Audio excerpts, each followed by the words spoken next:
Last Sunday, I met my little cousin, who is a fifth grader.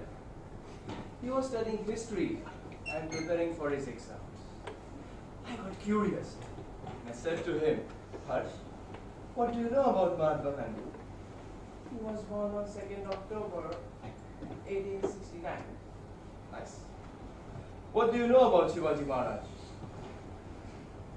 He died on 3rd and the voice from his mother came. Harsh! Shivaji Maharaj died on 3rd April 1680. See, it's written in the book. Why can't you just remember it? Good morning, Toastmasters of the day, fellow Toastmasters, and my dear guests.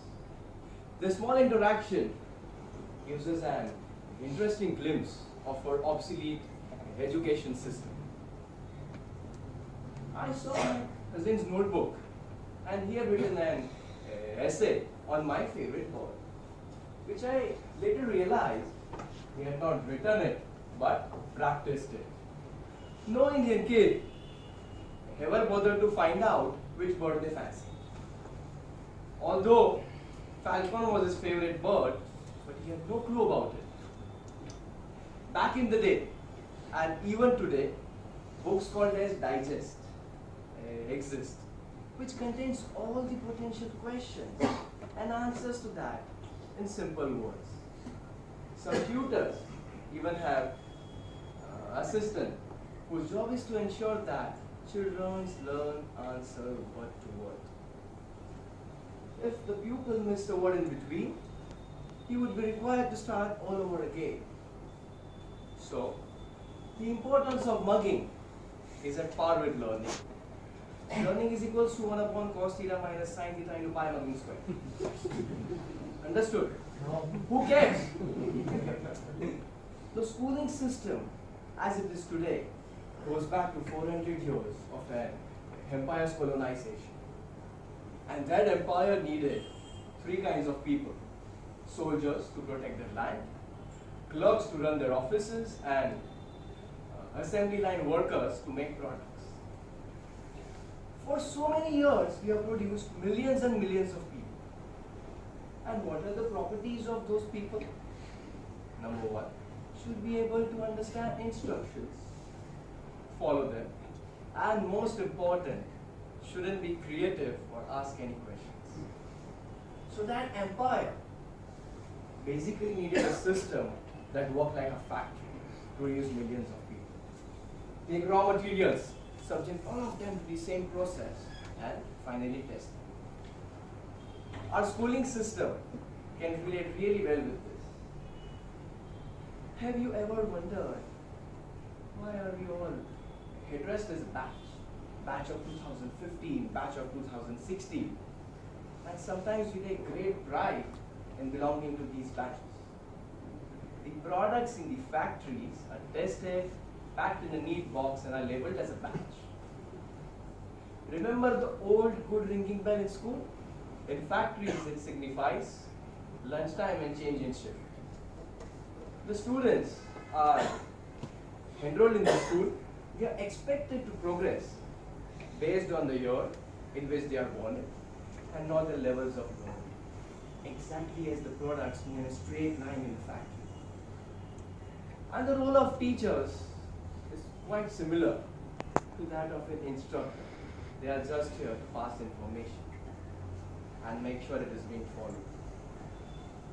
The products are tested in the factory, they are stamped OK or defective. So, the point of testing in school is not to check your learning skills, but to certify whether you are useful or useless. For some reason, if you had a tough time remembering when Shah Jahan was born, then you are not liable to be stamped OK. Two of the men's greatest creations, sports and art, they are not even included in the curriculum. They are labeled as extracurricular activities. From 2010 to 2016, the student enrollment has fallen by 13 million. And why is it so? Well, there are reasons to it. As per the report, on any given day, 25% of government school teachers remain absent. In 1990, a teacher, just remained absent for 23 out of 24 years. She became so famous that even BBC decided to write about her case. On the contrary, the genius of Indian parenting believes that the private institution provides better value for money. And these private players are very well aware of their royal status and they don't fail to exploit it. Donation fees, as it is called, somewhere ranges between 3 to 8 lakhs. Now, if you had a stroke listening to this, even a bypass surgery costs lesser. As per the RTE Act of 2009, the teachers are required to pass the test to be deemed to lead our classroom. And the result? 97% of them have failed. And our government has spent $94 billion for that result. I believe if we had emphasized more on what Mahatma Gandhi did, if we had emphasized more on what Mahatma Gandhi did then when he was born, then my friends, our cities would be much more clean today. Because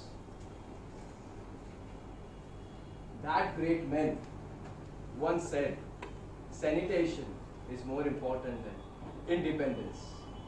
Over to you, Kosma.